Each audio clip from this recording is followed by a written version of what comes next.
Assalamualaikum warahmatullahi wabarakatuh. Selamat pagi anak-anak. Alhamdulillah kita bisa berjumpa kembali meskipun melalui media online atau melalui video ini. Namun demikian, sebelum pelajaran dimulai, mari kita bersama-sama baca atau kita mulai dengan baca Mul Kitabillah Hadinyahu ala kulli niyatin sholih al-Fatihah. A'udzubillahi minasyaitonirrajim. Bismillahirrahmanirrahim. Alhamdulillahirabbil alamin arrahmanirrahim maliki yaumiddin. Iyyaka na'budu wa iyyaka nasta'in ihdinas siratal mustaqim siratal ladzina an'amta 'alaihim ghairil maghdubi 'alaihim waladdallin.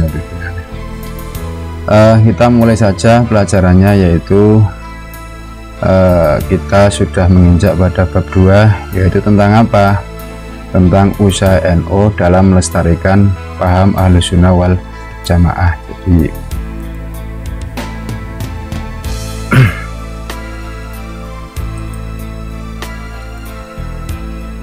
nanti indikator yang akan kalian pahami, yang mesti kalian pahami itu paling tidak ada dua. Yang pertama adalah bagaimana kalian bisa menjelaskan Nahdlatul Ulama dalam melestarikan paham Aswajah atau paham Ahlussunnah wal Jamaah di Nusantara.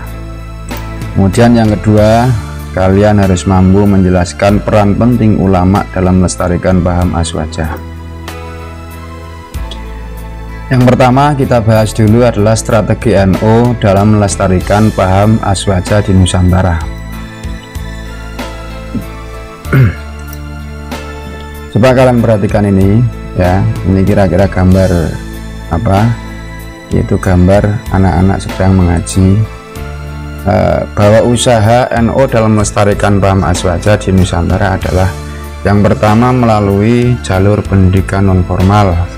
Jadi NU mendirikan pondok pesantren karena memang berdirinya NU sendiri itu adalah dimulai dari ulama-ulama pondok pesantren, sehingga tidak heran bahwa pondok pesantren itu lebih dekat dengan Nahdlatul Ulama karena memang berdirinya Nahdlatul Ulama itu dari para kiai-kiai pesantren. Yang kedua adalah mengadakan penelitian terhadap kitab-kitab yang diajarkan untuk dapat diketahui apakah kitab-kitab itu hasil karya para ulama Aswajah atau bukan. Jadi di antara NU dalam melestarikan paham Aswajah itu adalah meneliti atau mengawal bagaimana kitab-kitab yang beredar terutama di kalangan Nahdliyin, apakah kitab-kitab itu berpaham Aswajah atau bukan. Jauh lebih dari itu, pada saat era sekarang itu para ulama Nahdlatul Ulama juga lebih teliti lagi karena banyak sekali kitab-kitab, terutama kitab kuning juga sekarang sudah mulai ada penyusupan, artinya ada sisipan-sisipan yang sebenarnya itu bukan paham Aswajah. Oleh karena itu ulama zaman sekarang itu lebih teliti atau harus lebih waspada tentang kitab-kitab itu, sehingga ini betul-betul sudah dimasuki atau belum.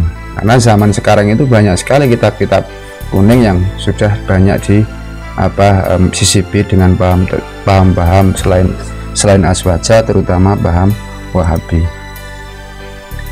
Berikutnya strategi yang lain adalah melalui para ulama. NU secara rutin memberikan pengajian di masjid dan musola dengan membaca kitab-kitab yang kesemuanya berdasarkan mazhab Aswajah.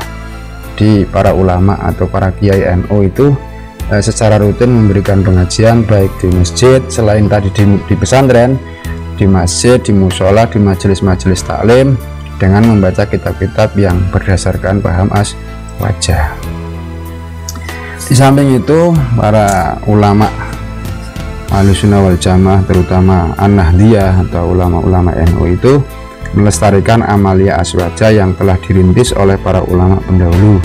Misalnya bacaan sholawat al-Barzanji, salat berjanji, kemudian maulid Nabi atau maulid Dibaiyah, kemudian tahlilan dan amalan-amalan lainnya yang menjadi ciri khas amalia rutin warga NU. Ini salah satu di antara strategi untuk melestarikan paham Aswajah itu ya, melestarikan amalia-amalia Nahdlatul Ulama, misalkan seperti tahlilan, kemudian berjanji, amalan-amalan lain, meskipun oleh beberapa pihak, terutama kelompok-kelompok di luar Nahdlatul Ulama, itu banyak pula yang menuduh bid'ah lah, menuduh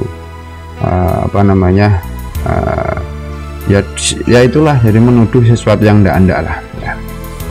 Ya, meskipun sebenarnya kalau menurut para ulama kita ya, amaliyah ini adalah amal yang justru banyak keutamaannya. Berikutnya, bagaimana peran penting ulama dalam melestarikan paham azwajah. Nah, di sini selain tadi telah dilakukan di beberapa lembaga ya, artinya melestarikan melalui pondok pesantren, melalui penelitian, melalui pelestarian amalia ajaran azwajah. Untuk melestarikan ajaran Ahlussunnah wal Jamaah, peran penting ulama itu sangat besar. Peran penting ulama itu sangat besar, terutama ulama-ulama yang ada di dalam Jam'iyah Nahdlatul Ulama. Misalkan ulama Kiai Haji Hasyim Asy'ari. Lah, lantas apa sih ulama itu? Ya, apa sih yang disebut dengan ulama? Ulama kalau memang secara lughawi atau bahasa itu merupakan bentuk jamak dari kata alim, yakni orang yang berpengetahuan, ilmuwan ataupun saintis.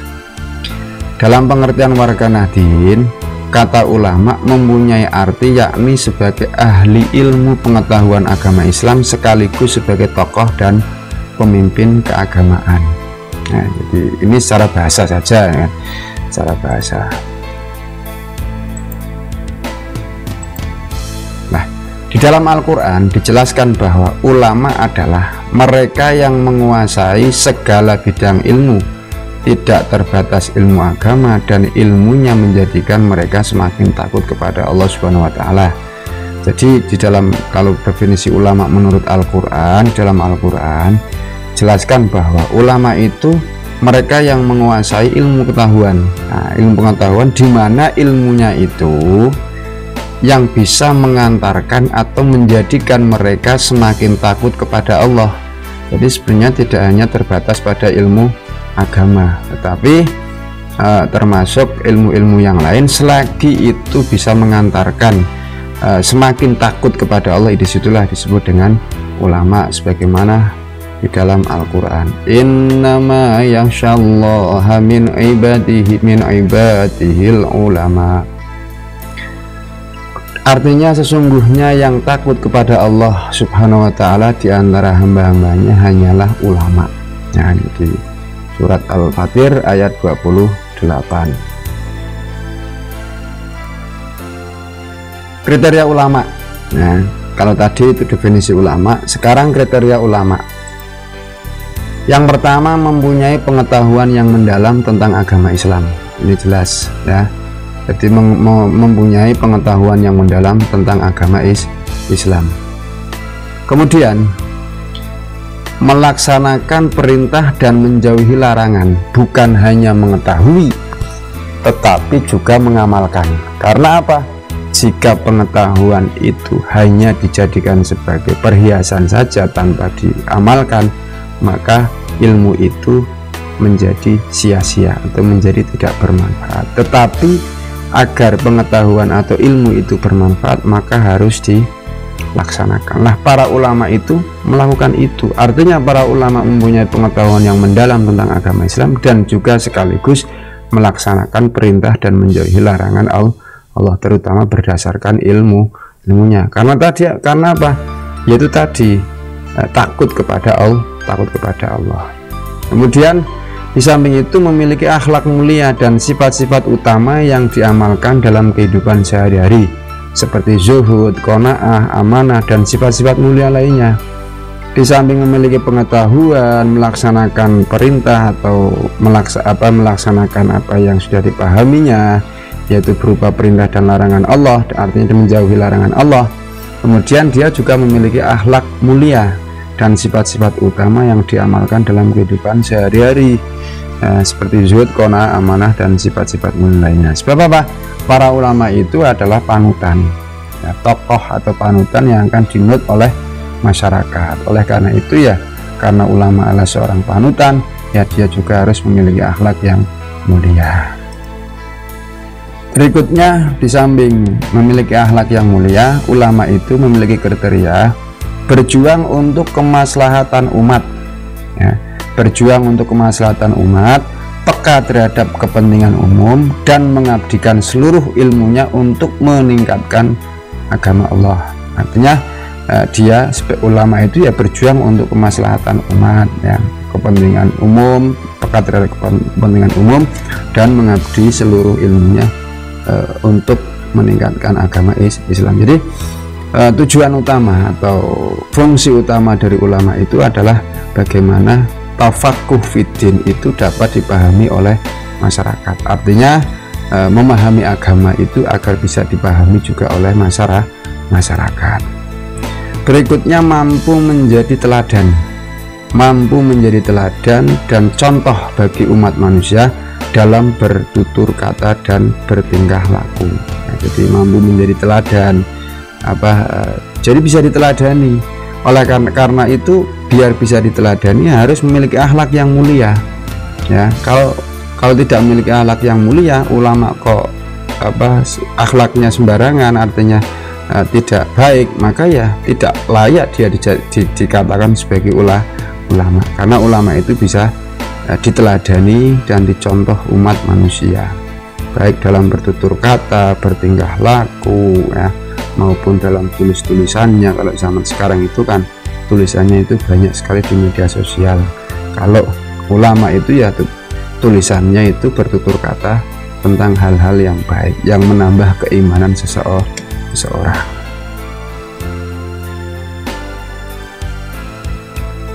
Berikutnya, kalau tadi peran kriteria ulama, sekarang peran ulama dalam melestarikan ajaran azwajah.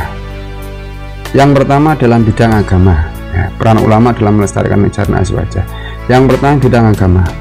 Di dalam bidang agama ini, seorang ulama itu mengajarkan ilmu agama atau tafakuh fiddin yang sejalan dengan paham azwajah, baik dalam bidang tauhid, fikih, tasawuf, dan sebagainya, dengan prinsip-prinsip azwajah seperti tasamu, tawazun, tawasud, dan i'tidal. Jadi di dalam mengajarkan agama Islam, terutama para ulama yang melestarikan azwajah ini ya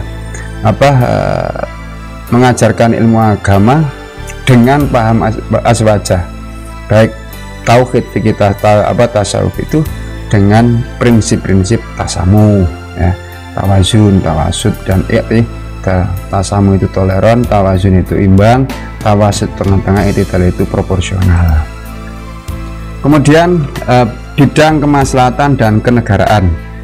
Peran ulama dalam melestarikan azwajah dalam kemasyarakatan dan kenegaraan itu adalah menjalankan tugasnya para ulama memberikan teladan yang baik di tengah-tengah masyarakat dengan menanamkan ukhuwah yang meliputi ukhuwah Islamiyah, ukhuwah watoniyah, dan ukhuwah basyirah. Jadi para ulama itu ya peran di dalam kemasyarakatan ataupun kenegaraan itu menjadi perekat, ya, menjadi perekat atau yang menjadi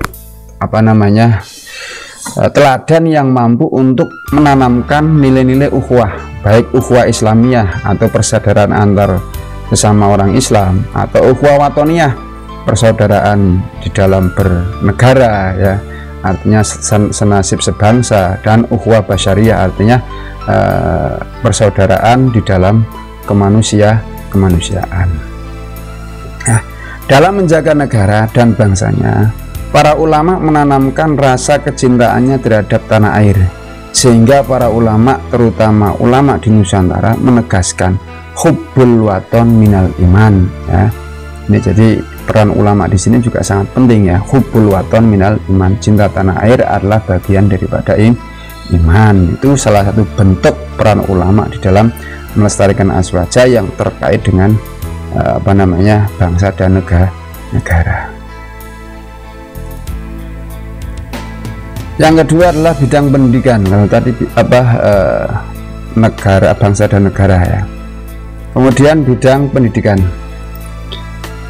Para ulama dahulu yang mengajar lewat rumah, surau, dan masjid hingga sekarang berkembang menjadi institusi seperti pondok pesantren, madrasah, dan sekolah. Jadi dalam bidang pendidikan ini peran ulama itu Kalau dulu hanya lewat rumah surau dan masjid, kalau sekarang itu sudah berkembang menjadi institusi seperti pondok pesantren, madrasah, dan sekolah. Jadi tidak hanya di rumah, tapi di madrasah-madrasah, sekolah-sekolah. Nah, kemudian lewat pesantren, para ulama menjadi pelopor dalam melestarikan ajaran aswajah.